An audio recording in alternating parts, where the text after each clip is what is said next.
Hello বন্ধুরা, আবার একটা নতুন ভিডিওতে প্রথমেই আপনাদের সকলকে স্বাগত জানাই। চলে এসেছি বর্ধমান শহরে। আসলে এই শহরটির সাথে আমি যে এলাকায় বাস করি সেই স্থানে বাসের যোগাযোগ খুব ভালোই রয়েছে, তাই বাস পথে চলে এসেছি বর্ধমান শহরে।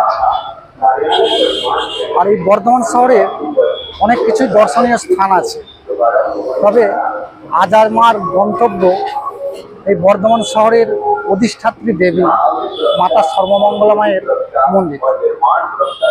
যে কারণে সকাল সকাল বাসপথে প্রথমে চলে এসেছি বর্ধমান শহরে। এরপর খুব খিদেও পেয়েছিল, তাই পিছনের একটি দোকান থেকে একটু টিফিন করে নিলাম। এবার চলুন দেখি সামনে থেকে কোনো টোটো পাই কিনা, কিংবা হেঁটেও আমি একজনকে জিজ্ঞেস করলাম যে মিনিট 10 সময় লাগবে। তা চলুন দেখি সামনের দিকে যাই, টোটোতেই হোক বা হেঁটেই হোক, যেভাবে হোক সর্বমঙ্গলা মায়ের মন্দিরে গিয়ে পৌঁছাই।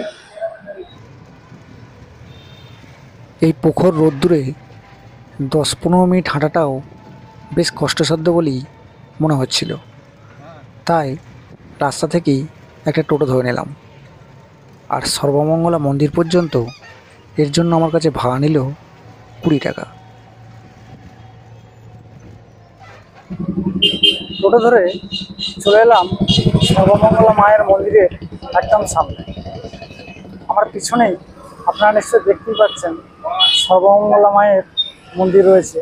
এবার চলুন ভেতরে যাই আর সর্বমঙ্গলা মায়ের মন্দির এবং মন্দিরে যে সকল জিনিস দেখার আছে সেগুলিকে দর্শন করে নিই।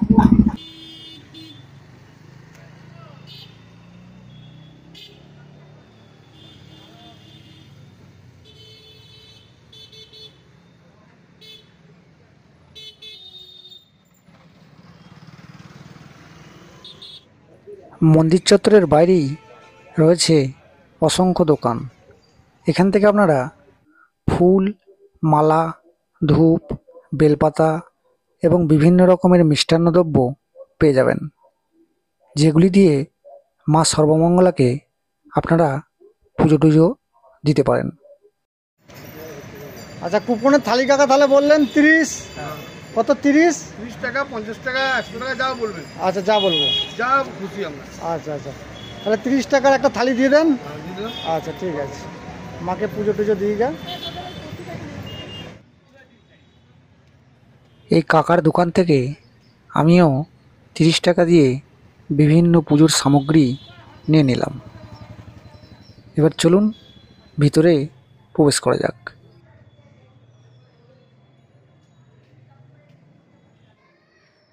প্রবেশদ্বারের সামনেই একটি গাছের গোড়ায় অসংখ্য ছোট ছোট ঢিলকে সুতো দিয়ে বেঁধে ঝুলিয়ে রাখা হয়েছে। খুব সম্ভবত মা সর্বমঙ্গলার কাছে বিভিন্ন রকম মানত পূরণের উদ্দেশ্যেই মানুষজন এমন কার্য করে রেখে গেছেন।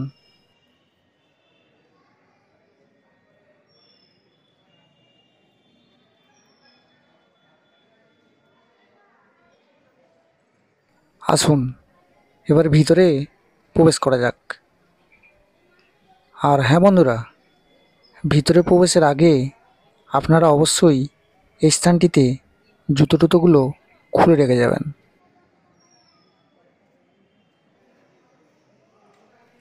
আর এই হলো 1702 সালে মহারাজ কীর্তিচাঁদ মহতব দ্বারা প্রতিষ্ঠিত বর্ধমানের অধিষ্ঠাত্রী দেবী মা সর্বমঙ্গলা মায়ের মূল মন্দির। এই মন্দিরকে অনেকে শক্তিপীঠ বলেও মনে করে থাকেন।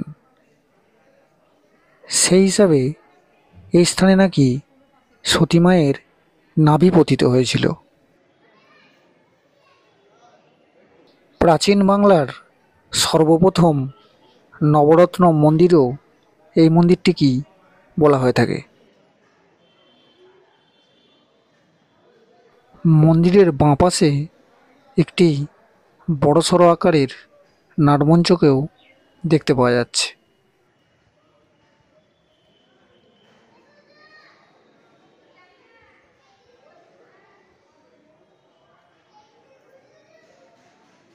মা সর্বমঙ্গলার ঘট প্রতিষ্ঠার মধ্য দিয়ে শারদোৎসবের আনুষ্ঠানিক সূচনা করা হয়ে থাকে এই বর্ধমান শহরে। আর এই ঘট প্রতিষ্ঠা করার সময় বিশাল শোভাযাত্রার আয়োজনও করা হয়ে থাকে। শোভাযাত্রায় অসংখ্য মানুষের ঢল নেমে থাকে। এরপর ঘটে করে জল ভরে নিয়ে আসা হয় কৃষ্ণসায়র পুষ্করিণী থেকে। বাদ্যযন্ত্র, শাঁখ, ঘণ্টা, উলুধ্বনি এইসব কিছুর মধ্য দিয়ে জল এসে পৌঁছায় সর্বমঙ্গলা মায়ের মন্দিরে। তারপর নির্দিষ্ট দিন থেকে পূজাবিধি মেনে দুর্গাপুজোর শুভারম্ভ হয়ে থাকে।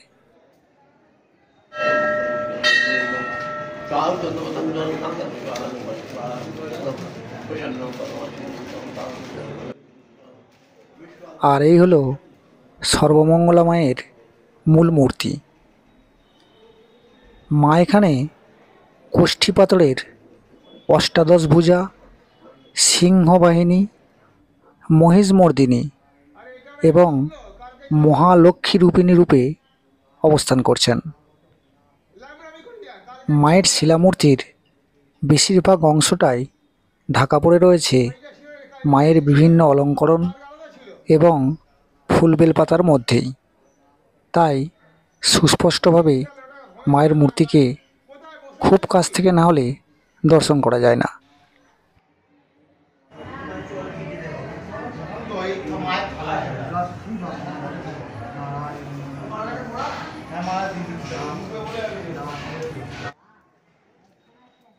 মায়ের পুজো টুজো দিয়ে এরপর আমি চলে এলাম মন্দির কমিটির অফিসের একদম সামনে। দুপুরের ভোগ প্রসাদের কুপনটা এই অফিস থেকেই সংগ্রহ করতে হবে। কিন্তু আমার খুবই দুর্ভাগ্য, ততক্ষণে ভোগ প্রসাদের কুপন দেওয়াও শেষ হয়ে গেছে। তাই বন্ধুরা, আপনারা এখানে এলে দুপুরের ভোগ প্রসাদ গ্রহণ করতে চাইলে সময়টার দিকে অবশ্যই খেয়াল রাখবেন, যেন আমার মতো পরিস্থিতি আপনাদেরও না হয়। বসে গেলে 50 টাকা, আর নিয়ে গেলে 60 টাকা করে। আর আসতে হবে আপনার ওই 10:30টার মধ্যে। কটা থেকে কটা? সকালবেলা কটা থেকে? 6টা থেকে 10:30টার মধ্যে এলে কুপন পাওয়া যাবে। বসে গেলে 50 টাকা, আর যদি ভোগ প্রসাদ নিয়ে যায় 60 টাকা। আচ্ছা, আর এখন তাহলে কোনো ব্যবস্থাই করা যাবে না?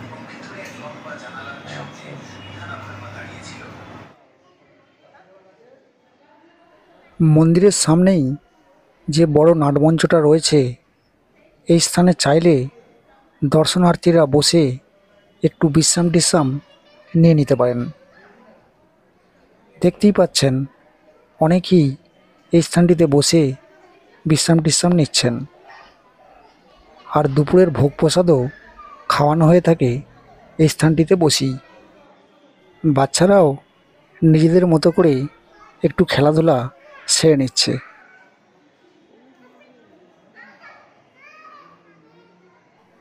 নাটমঞ্চের পাশেই রয়েছে সর্বমঙ্গলা মায়ের ভোগঘর। এই স্থানটিতেই দুপুরের জন্য মায়ের ভোগ রান্না করা হয়ে থাকে। আর দর্শনার্থীদেরও দুপুরের ভোগের ব্যবস্থা করা হয় এই স্থানটি থেকেই।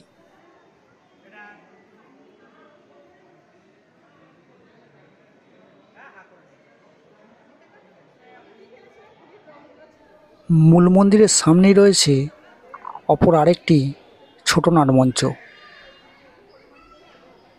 আর নাটমঞ্চের পিছনেই রয়েছে বেশ কয়েকটি শিব মন্দির।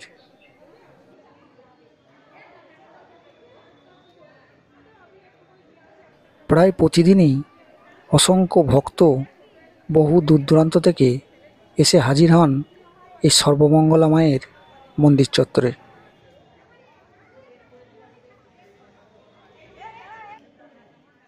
আসুন মায়ের সামনাসামনি এবার যে ছোট নাটমঞ্চটা রয়েছে তার ভিতরটা একটু দর্শন করে নেই। নাটমঞ্চের এই অংশটিতে বসলে যদি কেউ সামনাসামনি না থাকে, সরাসরি মায়ের সিংহাসনটাকে আপনারা এই স্থানে বসে দর্শন করতে পারবেন।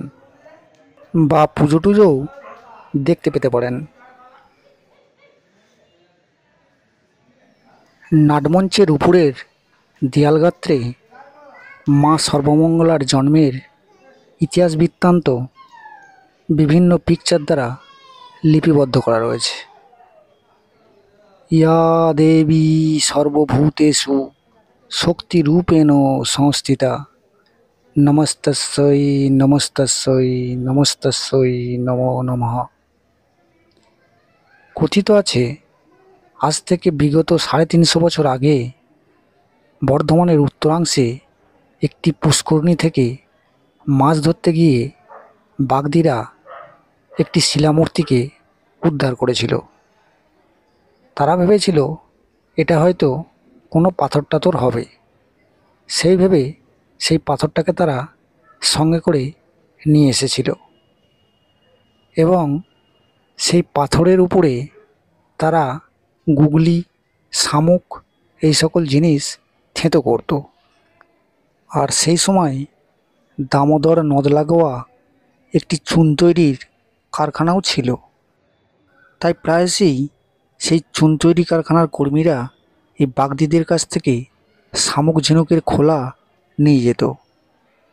কোনো এক সময় ভুলক্রমে এই শিলামূর্তিটিও সেই শামুক ঝিনুকের খোলার সঙ্গে চুনভাটায় গিয়ে পৌঁছে গিয়েছিল।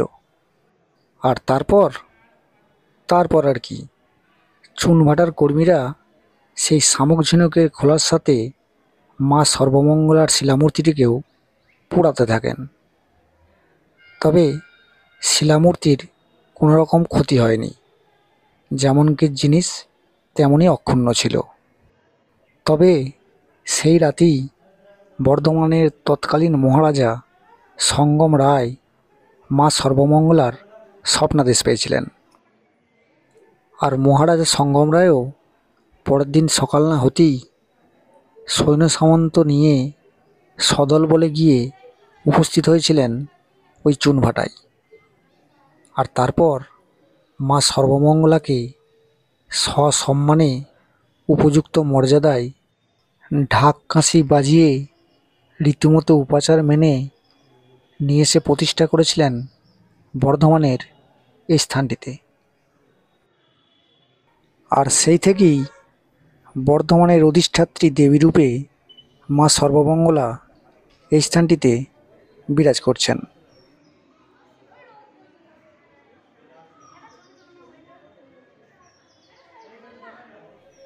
মহারাজা সঙ্গম রায় মা সর্বমঙ্গলাকে এই স্থানে প্রতিষ্ঠা করে এক অনন্য নজিরের সূচনা করেছিলেন।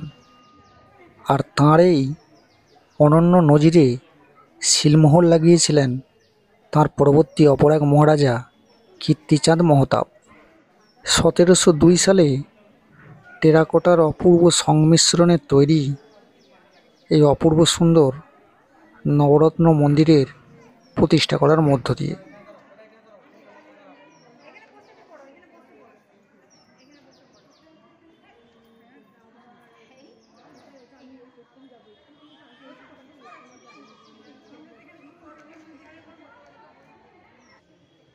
মন্দিরের নিচের অংশে এই স্থানটিতে দর্শনার্থীরা তাদের নিজের সঙ্গে নিয়ে আসা ধূপ মোমবাতিগুলোকে জ্বালিয়ে টালিয়ে দিতে পারেন।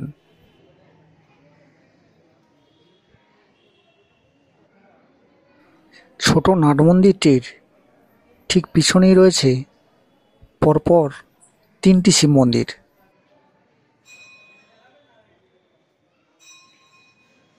যার প্রথমটি হলো টেরাকোটার অলঙ্করণ সমৃদ্ধ দেউল প্রজাতির অপূর্ব সুন্দর একটি শিব মন্দির।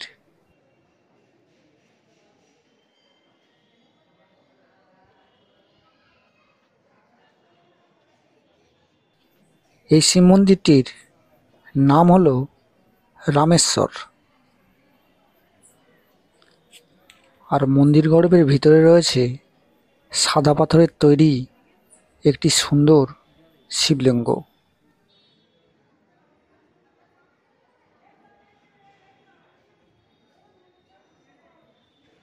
মন্দির গাত্রের টেরাকোটার শিল্পও খুবই অসাধারণ।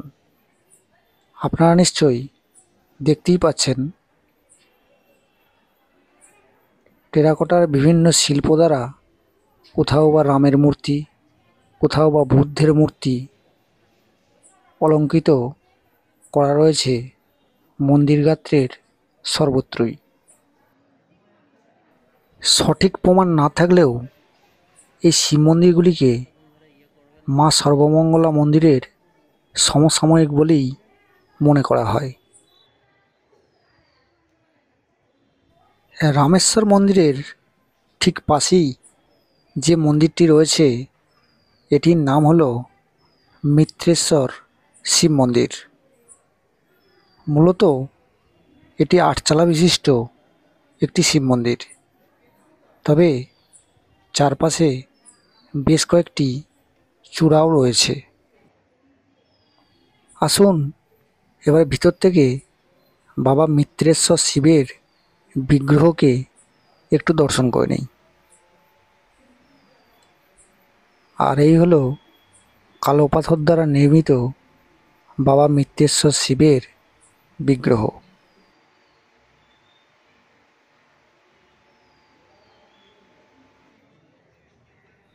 মিত্রেশ্বর শিব মন্দিরের বাঁ পাশে যেমন দেউল প্রজাতির রামেশ্বর শিব মন্দির ছিল, ঠিক তেমনি মিত্রেশ্বর শিব মন্দিরের ডান পাশেও অপর আরেকটি দেউল প্রজাতির শিব মন্দির রয়েছে। আর এই শিব মন্দিরটির নাম হলো কমলেশ্বর।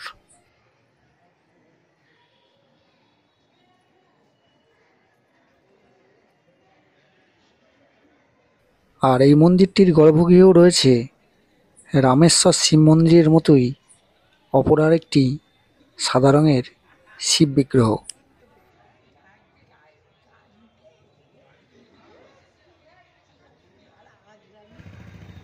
মা সর্বমঙ্গলা মন্দিরের সামনাসামনি ওই তিনটি শিব মন্দির ছাড়াও মন্দির চত্বরের দ্বিতীয় প্রবেশদ্বারের সামনাসামনি আরও দুটি আটচালা বিশিষ্ট শিব মন্দির রয়েছে, যার প্রথমটি হলো চন্দ্রেশ্বর শিব মন্দির।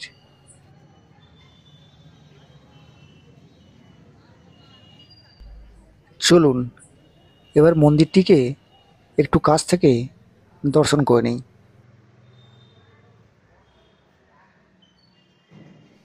এই মন্দিরটির গাত্রেও অসাধারণ সুন্দর টেরাকোটার কাজ দেখতে পাওয়া যাচ্ছে। আপনারা নিশ্চয়ই দেখতেই পাচ্ছেন কত সুন্দর টেরাকোটার অলঙ্করণ দ্বারা মন্দিরটির গাত্রকে অলঙ্কৃত করা হয়েছে।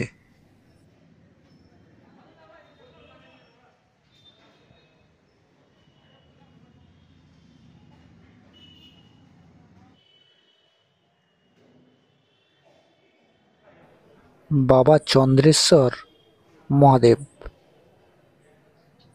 আসুন এবার গর্ভগৃহের ভিতরে বাবা চন্দ্রেশ্বর মহাদেবকে একটু দর্শন করে নেই।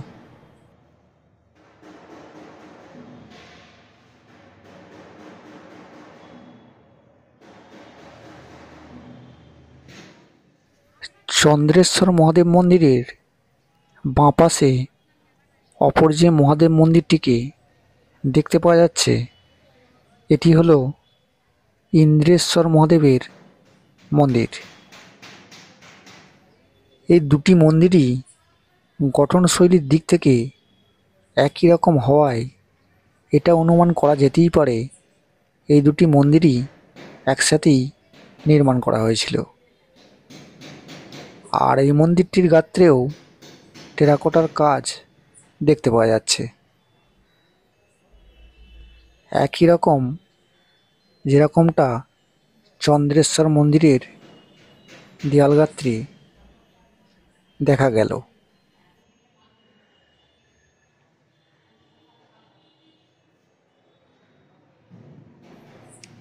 আর এই মন্দিরের গর্ভগৃহে রয়েছেন বাবা ইন্দ্রেশ্বর মহাদেব।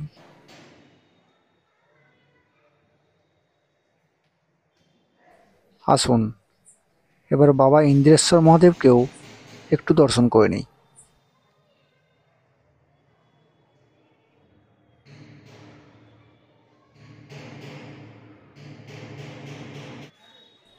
মন্দির চত্বরেই রয়েছে দর্শনার্থীদের থাকার জন্য সুবন্দোবস্ত ব্যবস্থা।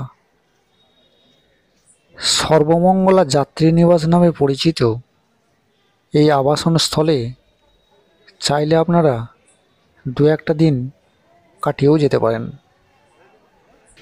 আর এর জন্য এই স্থানে এসেই আপনাকে ঘর বুকিং করতে হবে। ফোনে কোনো রকম ঘর বুকিং করা হয় না।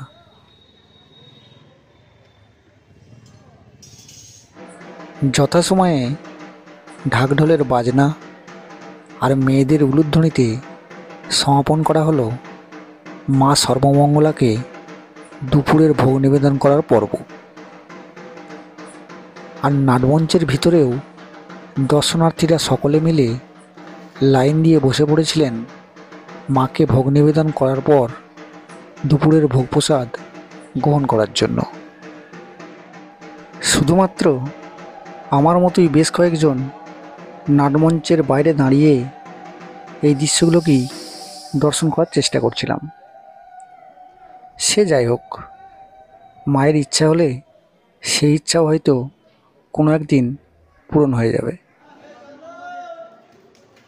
আর এখন আপনারা নিশ্চয়ই দেখতেই পাচ্ছেন কত সংখ্যক দর্শনার্থী নাটমঞ্চের ভিতরে বসে একসাথে দুপুরের ভোগ প্রসাদ গ্রহণ করছেন।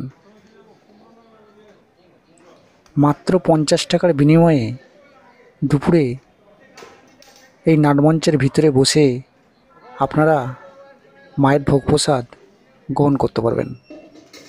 আর যারা দুপুরের ভোগ প্রসাদ সাথে করে নিয়ে যেতে চান তাদেরকে এর জন্য দিতে হবে 60 টাকা। আর হ্যাঁ বন্ধুরা, ভোগের কুপন নেওয়ার জন্য কিন্তু সময়টার দিকে অবশ্যই খেয়াল রাখবেন। সকলের সাথে দুপুরের ভোগ প্রসাদ গ্রহণ করা না হলেও আমরা যারা কুপন পাইনি তাদের সকলের খাওয়ার শেষে শালপাতার বাটি করে মায়ের ভোগ প্রসাদ দেওয়া হলো। আর সেটাই পরম তৃপ্তি সহকারে খেয়ে বাড়ি যাওয়ার পথে রওনা দিলাম। আর হ্যাঁ বন্ধুরা, আজকে বর্ধমান সর্বমঙ্গলা মায়ের মন্দির ভিডিও এই পর্যন্তই। ভিডিওটি ভালো লাগলে লাইক, কমেন্ট, শেয়ার করবেন। আর যারা চ্যানেলে নতুন, চ্যানেলটিকে সাবস্ক্রাইব করে দিয়ে পাশে থাকবেন। সকলে খুব ভালো থাকুন আর অবশ্যই সুস্থ থাকুন। জয় মা সর্বমঙ্গলা।